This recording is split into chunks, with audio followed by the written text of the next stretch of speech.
Well, it has been 207 days since the Super Bowl where the Kansas City Chiefs again were crowned champions. But today, football is back, and we get those same Chiefs and the Ravens who they beat in the AFC Championship game last winter for a teaser, the opener, the premiere of the NFL 2024 season. Welcome to Saving Thursday, presented by Bet Victor. My name is Ryan Pinder in Calgary.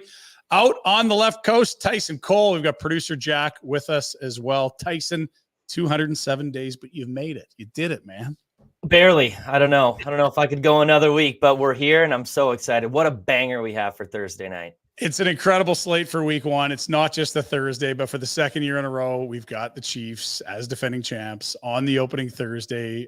Producer Jack, we are back. I hope you're ecstatic. I know you've been a big NFL guy. You've been itching to get on to an NFL focused show. So here we are, season one, week one of us yakking about four down football. And it's a banger. It is indeed a rematch of a Final Four game, one of two we've got on the slate this weekend in week one. And I guess, Tyson, there's only one place to start. Chiefs could be dynastic. Can they go three in a row? That's what we're looking at here. Last year was weird. It didn't feel like a dominant team. And then as the season went on, they looked more and more of the part until Kansas City had the ball in Mahomes' hand where a touchdown would win the game. And, well, they won the Super Bowl. Yeah, that'll happen with him. So, yeah, I'm excited. I don't know how they did it last year. They didn't necessarily have a great offense, but now this year, they just completely revamped the offense. They did lose a little bit on defense, but I'm excited to watch how dynamic this offense is really going to be with so many more weapons around Mahomes. It's interesting because if you closed your eyes and said Kansas City, Patrick Mahomes, you think of these groups that have incredible playmakers on offense. And even back to, if you think about Kareem Hunt, Tyreek Hill, but it was not a great offensive team last year. It was okay, but it was not this elite unit that just piled up numbers at a crazy rate. Could it be back? We see Xavier Worthy being drafted, an absolute burner that should be able to stretch the field. Second half of the season for Rashee Rice, he looked excellent, including the postseason, where it's like, okay, he looks like he could be a clear-cut wide receiver one. And last year, they also found that Isaiah Pacheco is a damn good running back, and they rode the crap out of him in the playoffs when it mattered the most. How bullish are you on Kansas City's offense being elite again, not just good? Well, I mean, just look, if we're going back to last season, Pacheco, 7th round pick, he's not supposed to be anything, but like you said, they ran him into the ground and they showed what he could be. And it was weird because usually a Patrick Mahomes led offense is normally just throw the ball. They didn't have that dynamic running back or like bell cow that they used Pacheco in last season since like Kareem Hunt in Mahomes' rookie year. So then they were able to utilize the run, which then opened up so much more down the field for those, not as good wide receivers as they're used to having. And then Rashee Rice broke out. Rashee Rice, I love him. I got him in a ton of my fantasy leagues. Mm-hmm. And he actually, like the later half of the season, he out-targeted Travis Kelce, which I never thought would ever happen without Tyreek Hill on the offensive side of the ball. So now that they have that proven running game, they have that wide receiver one, they have the speedster like Tyreek Hill down the wing. And then once Hollywood comes back, that's just another weapon. I think they're going to be even better than last year. Yeah, I certainly think you're going to see a huge upgrade in offense. And if you just look over the Mahomes years, it's like 400 plus points scored, 400 plus points scored, 400 point plus. And then last year's like, oh, it's kind of 300 and some. I mean, it's going to be the outlier is what I think is going on with this Kansas City offense. And I think, last year they got it done with pretty much Kelce and some guys that are okay or that were very young and getting established. I think we see a huge upgrade on Kansas City's offense, and defensively they're very young. It was a group that really played better as the season went on. It was not a team that you looked at, you're like, oh, this isn't fair. They're going to win another Super Bowl. And yet here they are with a group we think's better and a chance to win 3 in a row. No one's won 3 Super Bowls in a row since the Green Bay Packers of 1966, 67, and 68. I mean, we're talking about last year felt like, oh my gosh, that's like a freebie. Now they're better and they're chasing history. And Mahomes all of a sudden, I mean, he's not in Tom Brady territory, but if he's one good season away from one, if you know what I mean. Yeah, he's close. I mean, yeah, I'm just excited. who's going to stop him. Week 1 last year when they lost to the Lions were kind of a middling team, kind of on the rise, but not there yet. And then they had a fluke game, but then obviously they came back and they just really leaned on their defense. So now the defense isn't that much worse. They still got Chris Jones. They lost L'Jarius Sneed, but they're young too on D. I don't think the D's a problem. No, I don't think so either. I think we're in for a lot here. Jack's gone and found it. Here are the comps through their first, I guess, the early portions of their careers. This is Mahomes on the right. This is Tom Brady on the left. I mean, I know Tom played deep into his career and he got one, well into his 40s with Tampa. It's a hell of a start from Patrick Mahomes, and frankly, it's a better start. It's fewer picks, it's more touchdowns, it's more yards, it's the same number of Super Bowls, and it's one more MVP. I mean, you add one to the Super Bowl column this season, he's building a hell of a case to go down as the best ever. And that's funny because you could have taken the best ever conversation a lot of different directions prior to Tom Brady, but it just sort of feels like the longer his career went and the more he won, it's like, yeah, this is just getting silly. He's absolutely the GOAT. Only to have Mahomes maybe only a couple of years later start to steal that spotlight. Yeah, I'm impressed. What is he, only 28? And you're already getting comparisons to the best player to ever do it. He's got more yards. Granted, it is more of a pass-heavy league than it was when Brady was coming up. But, I mean, just look at the numbers. He's got one more MVP, less interceptions, more touchdowns, 2,000 more yards. I mean, he's definitely building a case. If he can even – what do you think his number has to be in terms of Super Bowls to surpass Brady? If he surpasses him in, more MVPs, but doesn't surpass him in Super Bowl championships? I'm just thinking, like, if he could have 4 and he's still right in the absolute peak of his prime, like it would be weird not to. I mean, I think Andy Reid is one of the best schemers and coaches out there. They basically rebuilt the defense on the fly last year and won a Super Bowl with said defense. They're just bringing in some really, really good young, cheap talent in terms of draft picks, not guys that are holding in for money. I just don't see the window closing anytime soon for this group. It's Mahomes, a really good coach, and they've been pretty shrewd personnel wise. He feels like he's on track to be the Brady, but again, we forget so much has to go right just to get one. He's got 3 already. It's going to be a fun season to watch. And interestingly, it's a rematch of last year's AFC Championship game that we're getting tonight. Let's talk about the Baltimore side. Their season ends on a game where they ran the ball 6 times with their running backs. The Ravens have been synonymous with running the ball religiously, with authority, continuously, until they break someone down. If they don't, I mean, it's a team that you close your eyes, you're like, defense and running the football. That's the Ravens. For some reason, it's not what the game plan turned into in their biggest game of the year last year. They lost to the Chiefs in a low scoring game. There was only 3 points in the second half. A field goal was it. And they didn't run the ball. And then knowing that, are we surprised, or should we be surprised that, Derrick Henry is signed there? Maybe one of the greatest running backs we've seen in our lives. If I had to say a perfect fit from this offseason, it's definitely Derrick Henry with the Ravens. The amount they want to run the ball. Think about how scary it's going to be a read option with Lamar and Derrick Henry. You're not going to know what to do, and you're going to get beat 10 times out of 10, for sure. Pick your poison, Jack. Do you want Lamar slicing you or Derrick Henry trucking you? Neither. That's literally what they're doing here. This is unreal. Yeah. So you like the fit. I think we've all been waiting for the Derrick Henry decline. He led the AFC in yardage last year, so he might not be in his prime, but he ain't toast yet, right? And that was behind a Tennessee Titans O-line that ranked very close to the bottom of the entire league. And this year, it's not much better, ranked 30th. But, Baltimore has been known for having a good offensive line. It did regress a little bit this year. I think it's around 25. But it's still an upgrade. And just that dual threat ability with Lamar and Henry, I think this offense had Gus Edwards put up 13 rushing touchdowns last year.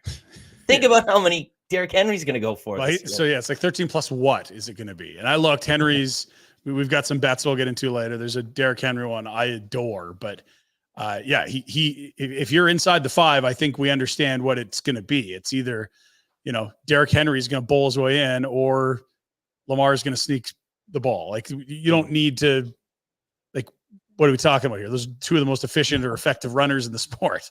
For sure. I feel bad for those receivers and tight ends. If they get in the red zone, they are probably not throwing. Yeah, fair. Okay, so let's look at it. Do you believe Baltimore are real contenders? They're amongst the top sort of 5-6 teams in Super Bowl odds at BetVictor as we look at that. I mean, do you buy the Ravens being elite again? They were a very strong team last year, but just kind of went out with a whimper in that Kansas City game. So I wonder if you're buying the Ravens as real Super Bowl contenders versus just a good team in the AFC. Well, I mean, they did finish first in the AFC last year, had a 13-3 record, 13-4 record, my apologies. But I don't think much really changed. They did lose Patrick Queen to the Steelers. Shout out Jack. But other than that, not that much. I still think they're going to be one of the better contenders, especially in such an AFC North. It's one of the hardest divisions of football. But I think their dominance last year with not much changing this offseason, I think they'll still be able to, at least win their division. What do you have for, we'll get into it, but I mean, you love running the numbers. You've got a ton of data on how teams defend. What kind of a season are you expecting out of Derrick Henry? You sort of alluded to the Gus Edwards touchdown totals, but he's over 1,100 yards last year to lead all rushers in the AFC. Are you expecting more from Derrick Henry in Baltimore in a, quote, better situation, or at least a team that is as dedicated to the run as there is? Well, I don't know necessarily if he's going to lead the AFC again in rushing, but just because it was all Derrick Henry, that was all the Titans offense last year. But now, like, you have that option with Lamar. They seem to really like Justice Hill, who their backup is. And they've got Keaton Mitchell, who's on the pup to start. But we saw what he did last year, speedster. So I don't think Henry's going to get more volume, but I think with less volume, with his age, he'll still be able to produce really well. So, I still think he'll have a great season. I think he'll have a lot more touchdowns, like we've already kind of talked about, but maybe not leader of the AFC in rushing. All right, so I'm doing the math here.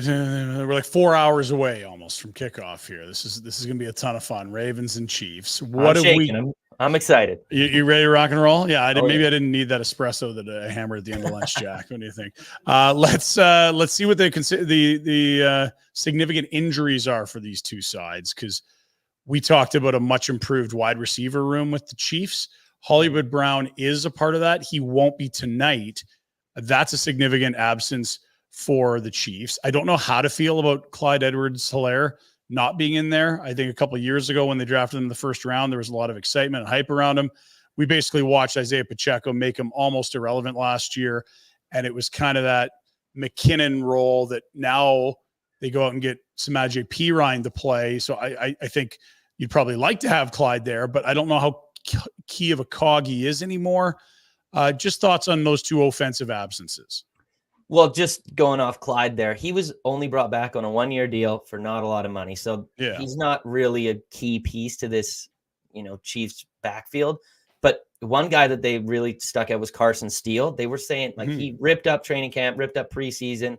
They were even talking that he might, take some goal line snaps away from Pacheco. So with Samaje Perine coming in to do that pass catching work while also having another bruiser like Steele, I don't really think Clyde's absence going to matter too much. Yeah. In terms of Hollywood, that's obviously a big loss, but now you've seen what you had. Like last year, you had Rice and Kelsey as pretty much your only receiving options. Sure, they have like Sky Moore, who doesn't do much, MVS, who's a deep threat who can't catch the ball, but it was really only those two options. So now they add in Xavier Worthy. You can kind of get by with those two because it's what you know.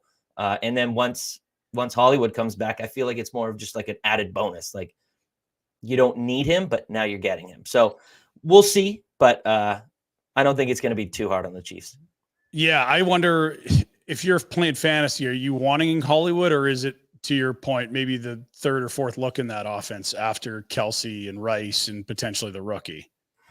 I drafted a lot of Rice, so I didn't want to stack with Hollywood, but he was a good late round flyer. I mean, anybody in this offense is going to do good when Patrick Mahomes is throwing you the ball. So I definitely don't mind Hollywood, but I still think whenever he comes in and he's healthy, he's still going to be the 2. Yeah. Okay. We'll move from the injuries on the Chiefs front to looking at the Ravens.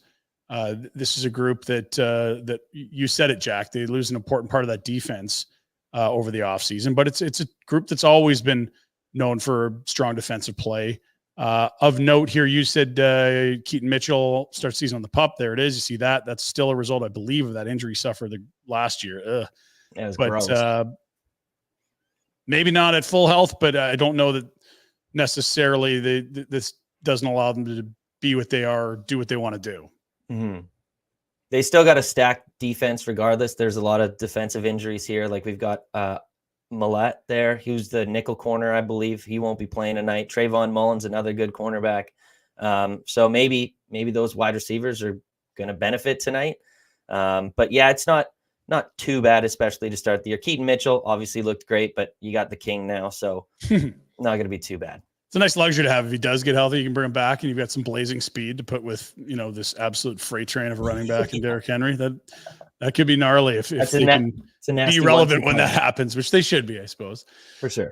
Let's talk about prop bets. I know you're a guy that loves diving into the numbers, and when you're seeing an NFL slate come out, you can look at results and try to find some edges on the prop lines. How long have you been doing it? What is your process? And from there, we can move into what you see this week. But I guess what got you started on really diving into the data to try to find better bets? Well, I started without even betting. Like I just loved looking into it and everything because I was a big fantasy guy. So I'm like, okay, look at how this defense matches up, where I can find the edge. Like looking on Pro Football Focus, where does this cornerback, he struggles? Where does he line up the most, and who's going to be against him? Mm-hmm. And then utilize that and be like, okay, I'll start this guy in fantasy over this other guy, and it would normally pay off. And then, sports betting kind of blew up. And so kind of started making my way over there using those edges that I'd already learned kind of in the prop market. And it's been going well. I've been doing it for, I think this is my 3rd season now. So yeah, I'm looking forward to hopefully another great year. And so a way to sort of exploit a theoretical edge is to say, okay, like we got positional groups and we've got defenses that have a track record against those groups. So there are teams that just aren't great at covering tight ends, whether that's philosophical or personnel. They aren't. There's also teams that are incredibly stout against the run, or like, oh man, they got 2 shutdown corners. So this is a very, very small piece of a massive spreadsheet you've got going. This is just Baltimore and Kansas City. I'm not expecting everyone to be able to dive in and see everything, but basically if you just describe what they're looking at, what are we color coding, and what sort of numbers are you trying to highlight here? So what I do every week is I'll post, team defense versus a position group. And I have all basically the props that you can bet on. So like for quarterbacks, they're all listed above: completions, pass attempts, passing yards, so on and so forth. Same with running backs, wide receivers, and tight ends. And it's a full rank of the 32, but just for saving Thursday, we were just going to do the Thursday night games. But yeah, it just helps because now you can see, okay, look on here, Kansas City, this is all last year's data. So Kansas City was good against quarterbacks and good against wide receivers. Same with the Ravens, but where they did allow most of their yardage was against the running backs. Baltimore was ranked 12th, 14th, and Chiefs were 18th. So instead of, targeting the wide receivers, you're more or less going to want to target the running backs. And then also one of the things for the running back targets there, which isn't ranked on there, but it will be on my main sheet.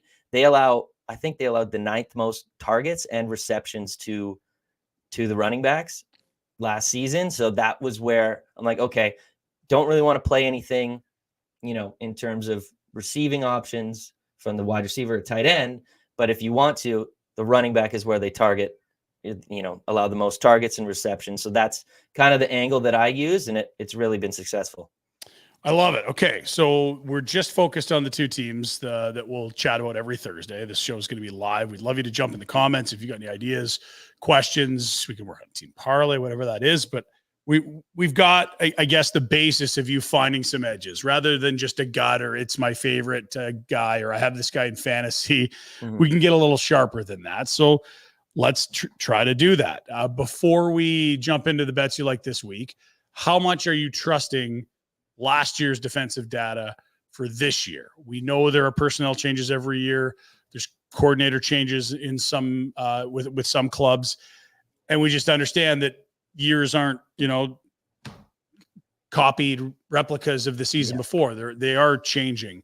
How do you approach the first few weeks of the season before you've got enough data to sort of say, here's what they are this year? Mm-hmm. Well, especially for week 1 and 2, you kind of use last year's data as a tiebreaker. I wouldn't necessarily, don't take it as gospel. Like, I'm not like, okay, Denver allowed the most of tight ends, I'm for sure targeting Noah Fant this week.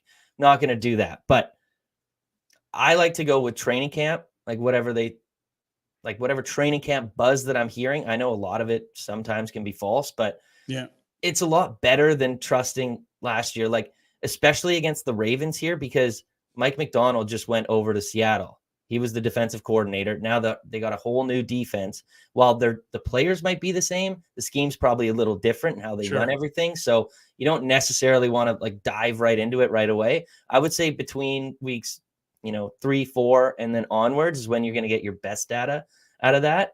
So I just use last year's as kind of a tiebreaker. Okay, so we'll lean more heavily as we get to week 4, 5, and beyond, and then I guess at that point, each week the data only gets stronger, larger sample, more reps against a different variety of teams. But with all that said, what do we like this week, and how do you think these teams are going to try to attack and defend each other? Well, my first prop that I got, Isaiah Likely over 15.5 receiving yards. And this is going back to what I just said about, not necessarily wanting to take last year's data that much, because the Chiefs were great against tight ends last year. But another big thing that happened was Trent McDuffie, who's their cornerback 1 now, was lined up in the slot. So he would mostly cover, those tight end routes and the slot wide receiver routes. But now they traded L'Jarius Sneed. Trent McDuffie's still the best, so they have to move him outside to cover the wide out. So that kind of allows the slot to be a little bit more open. And I love Likely going back again, training camp.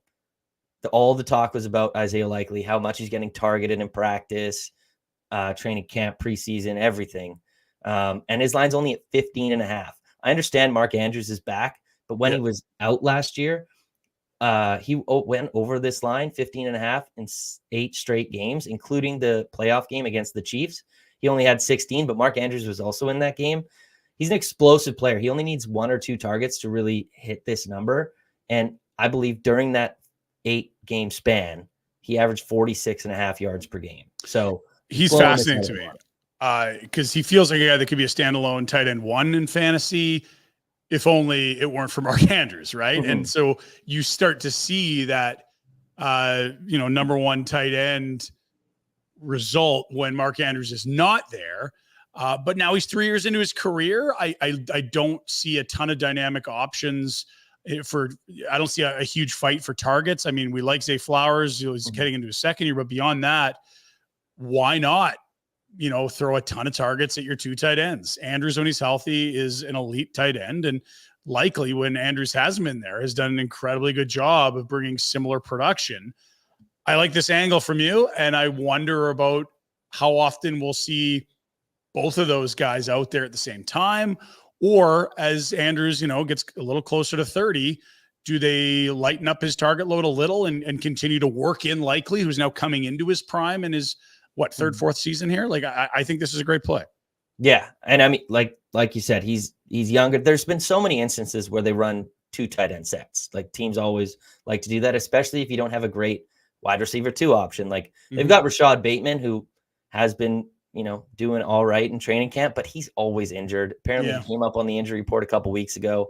Also, another thing to go with this play, Mark Andrews was just injured in mid-August. Car accident, August 14th, in that car accident. He's cleared to play and everything, but you've got to imagine, you saw what you had in Likely during that stretch when he had 80 yards in one game, averaged 46.5.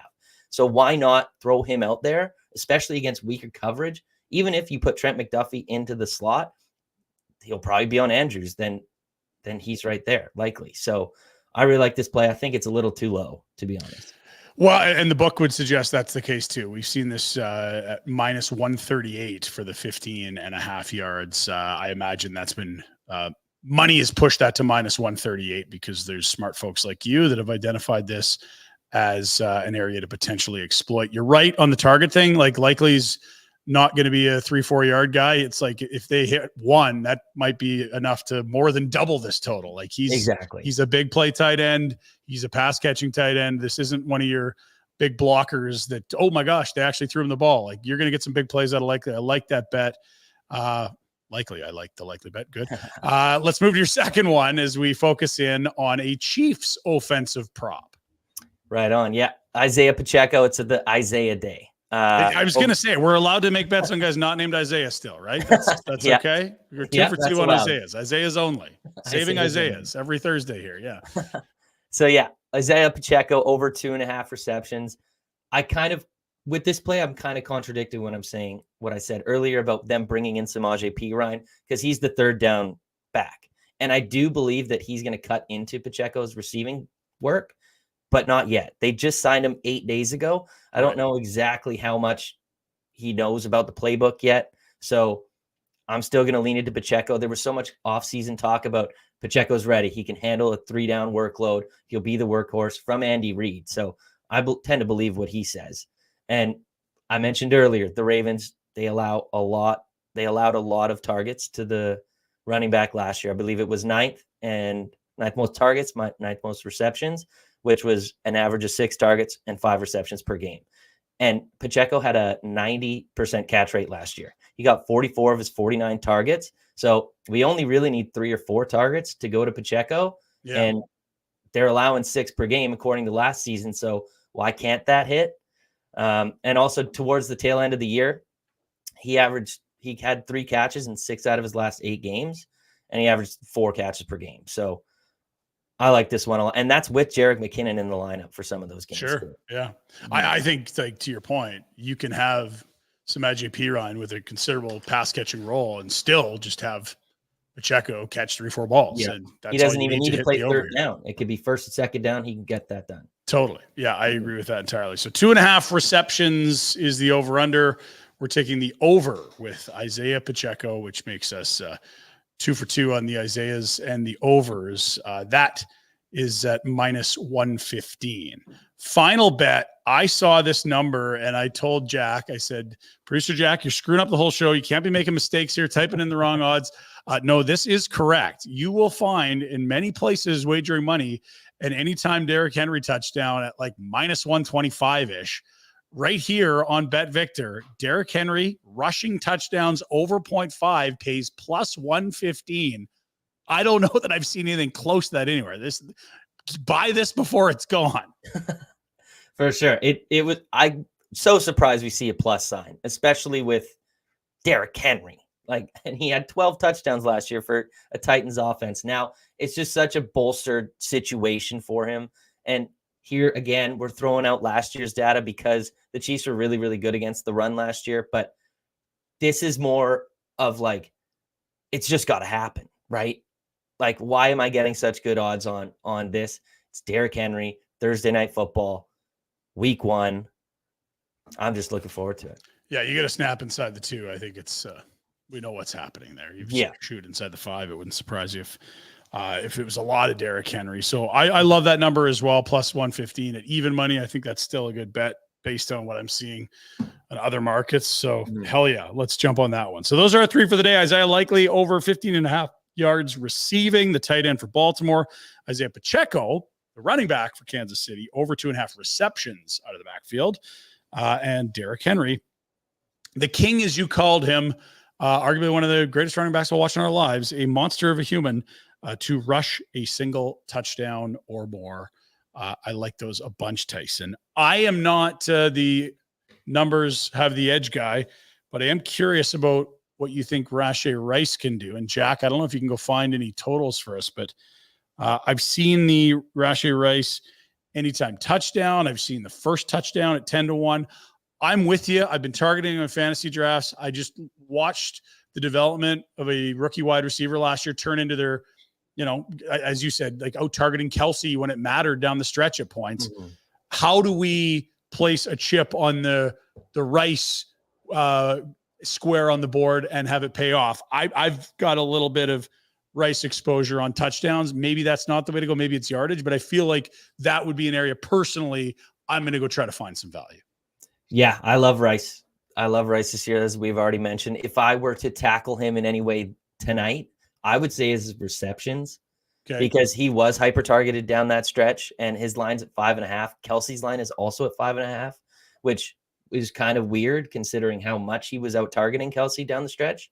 And I believe in that AFC Championship game, he had 8 catches for only 46 yards. So that's why I would kind of hesitate to go to his yards. I think he's just going to get peppered with targets, especially with no Hollywood there.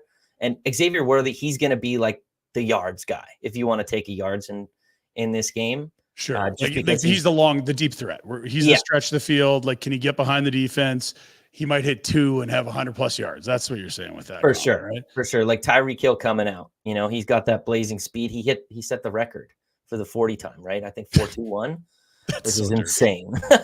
It's unfair. But yeah, so Rice will probably play the slot, and then that's just a area where they get hyper targeted. And Millet's out, so they won't have their normal nickel slot corner. So I like the receptions 5.5. We showed the box score from the AFC Championship game. That's his rookie year. I also think like Xavier Worthy's a guy that's going to get mixed in, but he's only going to get more comfortable as his rookie season continues. Like, case in point, all rookies ever, but Rice last year, especially with Hollywood out, with the rookie's first game in the NFL, I'm not going to be surprised if Rice leads the way in targets. I would be surprised if there's a 10 here, given everything we just said.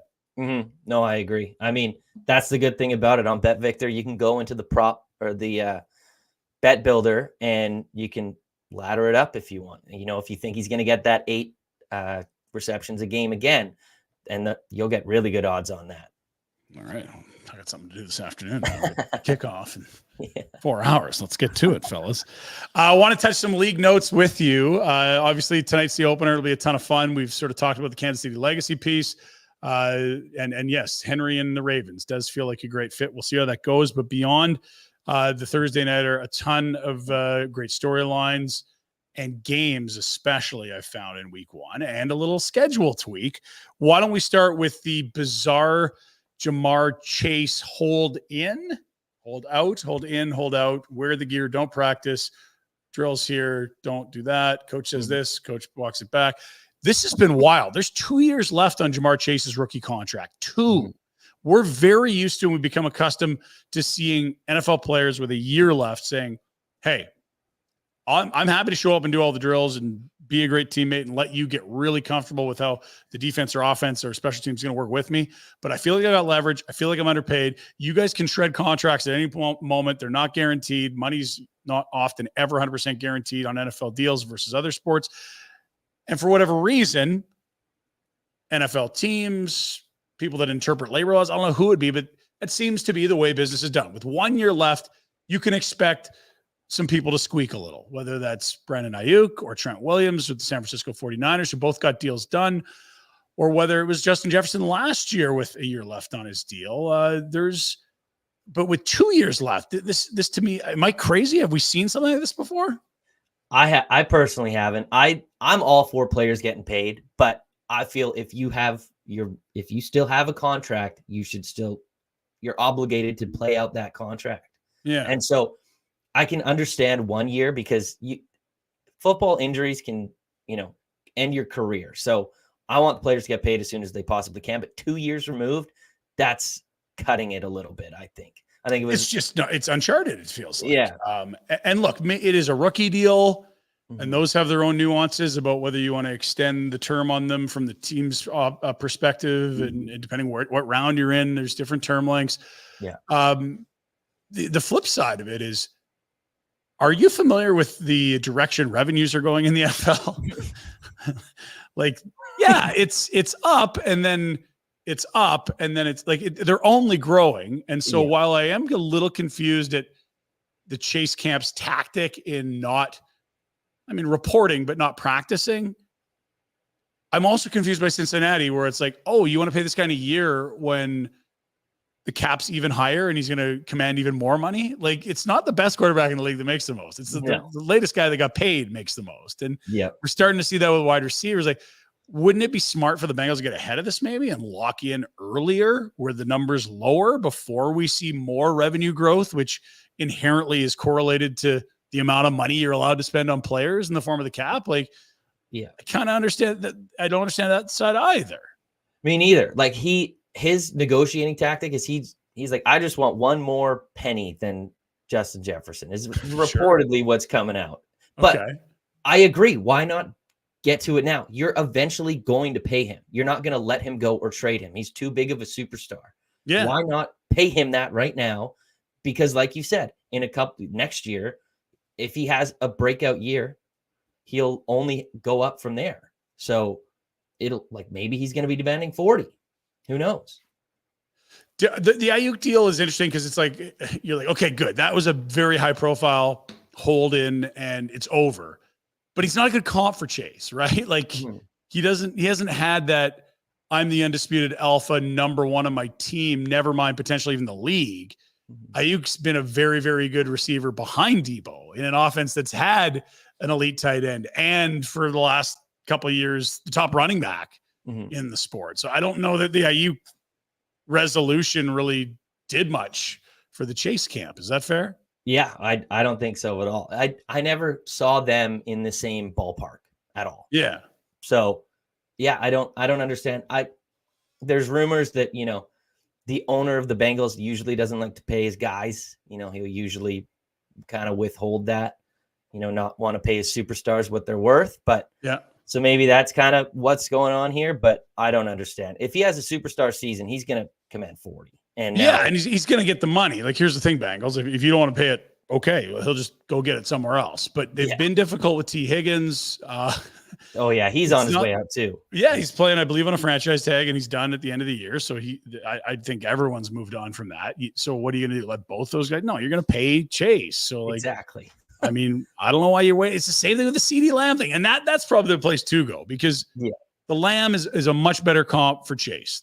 In terms of their career trajectory, their ceilings, how explosive they can be, their ability to be the top wide receiver in the sport in a given year. And you just watch Dallas kick it down the road, and then probably give the exact dollar amount that could have got it done months earlier.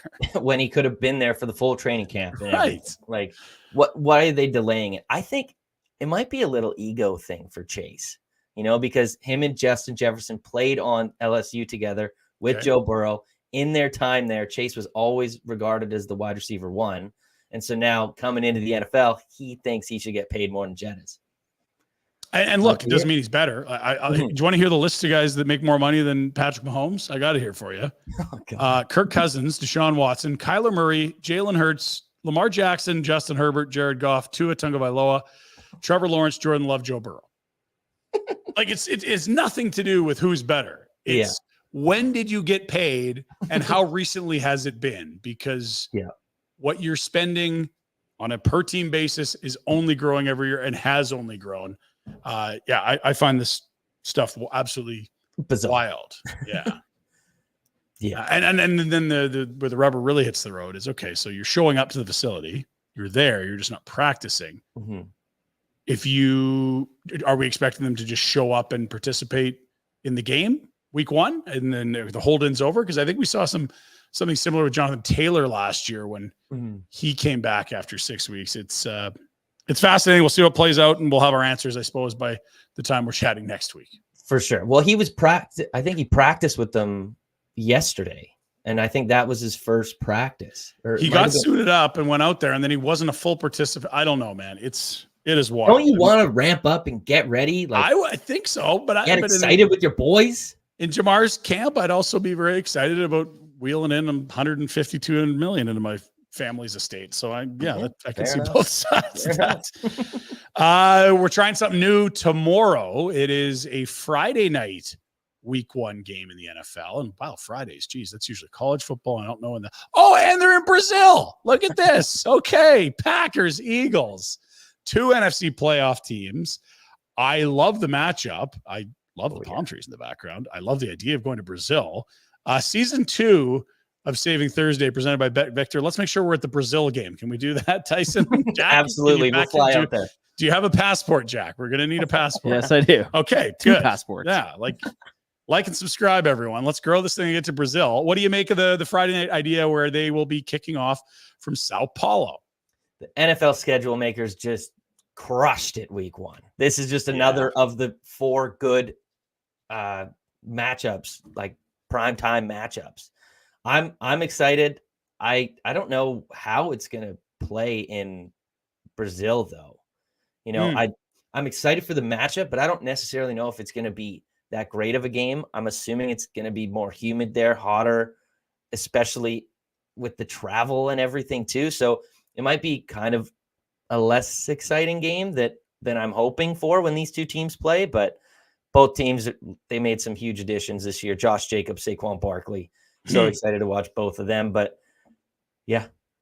Fun teams. And oddly, very, very different feels to their season. It felt like the Packers ramped up when the Eagles just fell straight off the side of the planet with that miserable run where they went from leading the NFC to a team that got dusted by the Tampa Bay Buccaneers. They didn't win their division. It's the Packers really started to figure it out. And we look at all those weapons that Love's now collected there to throw to, which mouths are going to get fed in that offense. That's fascinating to me. And then the Eagles, who looked like the team to beat in the entire league midway through the year, even later than that. What was it, 9-1, 9-0 start, something unreal like that? I think looked lost when it mattered most. And they've made some significant changes at offensive coordinator. They bring in Saquon Barkley. I'm very excited about the game, but to your point, it isn't in Philly. It's not at Lambeau. And if you've watched some of those international games, be it Mexico City or London, it's a different dynamic. You're right. It's not we're in the home crowd and this is a huge advantage for Team X. That's not the case. There's 2 road teams here. Yeah. I also don't understand why you go to Brazil. There's already so many things. You understand. Why does the NFL do anything? That's fair. But there's so many restrictions already put on the players. They can't go out at night. It's not safe enough to go out at night. I don't think they're worried about that. I mean, not the players, the league. The league's like, how many million? Yes. They're not allowed to go out. Cool. We'll mandate curfew. We'll wear different colored helmets, whatever you need us to do. Yeah, they can't wear green. They can't wear green in Brazil. And you choose bad choice of teams. Green teams. Bad choice of teams. NFL schedule maker. I love the game. Horrible for the color green not being allowed. What was the background on that, Tyson? Is it affiliated with gangs or is it something cultural in Sao Paulo? What do we got going on with green? I don't know for sure. I think it's something to do with cultural because Brazil's, green and yellow is their flag. So I think it's kind of something to do with that. Might be gang related. I don't know. I'm just here for the numbers. It says here it is soccer related. So there's the probably principal rival in soccer is the color green. So in Sao Paulo, they would have a big team, and the biggest rival of them would be a green team, is what you're saying. Yes. That would make sense. That would check the box, and culturally that would fit. There's nothing bigger than soccer in Brazil. And that, again, ties into why they're going to London. And you've got the huge stadiums, and there's certainly room for growth for American football in these markets. That's the Friday game. I'm excited about it. I don't know how to feel about the Eagles. They fascinate me. Weapons all over. And that incredible collapse last year. The other primetime games you mentioned, there's 4 primetime games. You get Thursday nighter, your Sunday nighter, your Monday nighter, and then this opening week, they had the bonus Friday night game we just talked about. Sunday nighter is an NFC championship, an NFC semifinal rematch, as it is Detroit against the LA Rams. The Lions with that monster year last year, coming out of, laughing stock territory into middling team, and then boom, contender, division winner. All of a sudden, you look what Dan Campbell's built culture-wise, all that history of losing. They washed a lot of long streaks away last year with a trip to the Super Bowl. One game started the Super Bowl. They lose to San Francisco. If you watch the receiver series, you got a real good look at it from Amon-Ra St. Brown's perspective. But they get to play the Rams again. And it's not just that they met in the playoffs, but it's the Goff for Stafford swap. I like the hype for that game in the playoffs last year, and I love that we're doing it again. And I like that. I think both these teams and quarterbacks are very good. Oh, yeah. I mean, it's kind of crazy looking back at it now because they got 2 first-round picks and Jared Goff. Who's younger? Matthew Yes. Stafford is great. Don't get me wrong. And they don't care. They won a Super Bowl. The Rams are like, hey, flags fly forever, and Stafford's Exactly. still awesome. So, like, cool. You think you won the deal. We'll walk around with these Super Bowl champ jackets, right? Yeah, sounds good. Read it and weep. And for Detroit, I guess it's like, look, maybe you can win a Super Bowl with Jared Goff. I mean, the Rams got to the final with him, if I'm correct, but lost. Yep. And it feels like they are amongst the teams to beat in the NFC. Like, if it ain't San Fran and them, who do you like more? I don't know. They're fun one there. Top 2 teams. I do like the Rams a lot this year. I think they can contend with the Niners for the division. Interestingly, they did a lot last year with things we didn't know about. Like, Puka Nacua comes in as a rookie. Yeah. You lose your stud wide receiver to injury for a significant portion of the season. And it was Kyron Williams that was the absolute, bell cow. It wasn't Cam Akers or anyone else. And Kyron was phenomenal. He was one of the best, 5 running backs in the league. Yeah. And he missed 3-4 weeks and was still right there, the top of most offensive categories. I think you're right. I think the Rams are good. I think Detroit's a contender. This will be fun. I know. I'm excited. Just the whole saga between Goff and Stafford always gets me up for these games. Which wide receiver, by the way, on the Rams are you slotting first? I've seen them in similar neighborhoods in mock drafts and fantasy drafts. Cooper Kupp, for sure. Even where Puka was going in fantasy drafts, I was never taking him there. A little higher, yeah. He was I would just take whoever went second, and that was Cooper Kupp. And I actually like Cooper Kupp a little bit better. We've seen him have the Triple Crown, and now all reports out of training camp is he's still the one with Puka there. Yeah. So, and his connection with Stafford is just so good. Yeah, if he's healthy, I'm with you. I bet that's kind of not to say Puka's bad. No, of course not. If that's your 2, you're real good. I mean, that's what were we talking about? That's like Debo and Ayuk. If you got your second guy's that good, you're in real good shape. Exactly. The other primetime game comes Monday. Storylines galore for the Niners, who continue to get close but can't get it done in the Super Bowl in this era. And with the added, I guess, exposure that the receiver show from Peyton Manning's production company gave us. You got a real good look at Deebo Samuel, George Kittle, the Ayuk drama, Trent Williams back. Lots of storylines abound for the Niners, who still have a really good window as long as Brock Purdy's making peanuts, and he is. And then on the other side, it was the Jets with all the hype and Hard Knocks last year, only to watch Aaron Rodgers, limp off plays into his tenure with the Jets. They will get better quarterback play, but so will every team. Compared to last year's performance from Zach Wilson, it was atrocious. They've got dangerous weapons on offense, and I think they still got a really good D. It's a fun one on Monday. Oh, yeah. I'm looking forward to that one probably the most. And it's just poetic that the schedule makers put Aaron Rodgers back on Monday Night Football after what happened last year. So will we see more than 4 plays out of Rodgers? I mean, I hope so. Was it just 4? I think so. So brutal. Yeah. But I mean, if we're saving some Mondays right now, I kind of like the Jets. Plus, tell me why. Plus the points. Okay. Plus the points. I just think there was so much drama going on this offseason around the Niners. Trent Williams wasn't coming or wasn't showing up in training camp. Brandon Ayuk wasn't there. Contract situations. Yes, they've got it all settled, but that's still a lot of valuable time in training camp to not be there. And sure, you've already played so much with each other, but still, it's not like ramping up for the season like you're normally doing. Mm-hmm. And I think the Jets, there hasn't been too much, drama going on around them. Pretty quiet. I think they've got a defensive player not reporting, but other than that, it's been pretty quiet. And that's probably good considering how noisy it was there with Hard Knocks and Rodgers' arrival, and then having to go back to Wilson. Would you rather own Brees or would you rather own Garrett Wilson in that offense? We'll go back to fantasy. I mean, we'll see some numbers when they show up on a Thursday, but I think Brees Hall. I have him for Offensive Player of the Year this year. Special. 2 years. What he did behind that O-line. Yeah, it's improved now. Did you see the rankings on PFF? They've gone at it. It was their biggest Achilles heel was the O-line, and as a any GM that should keep his job you go and improve that area. So Yep. yeah, you had to. They went from 31st last year at the end of the season last year to 5th to start this year.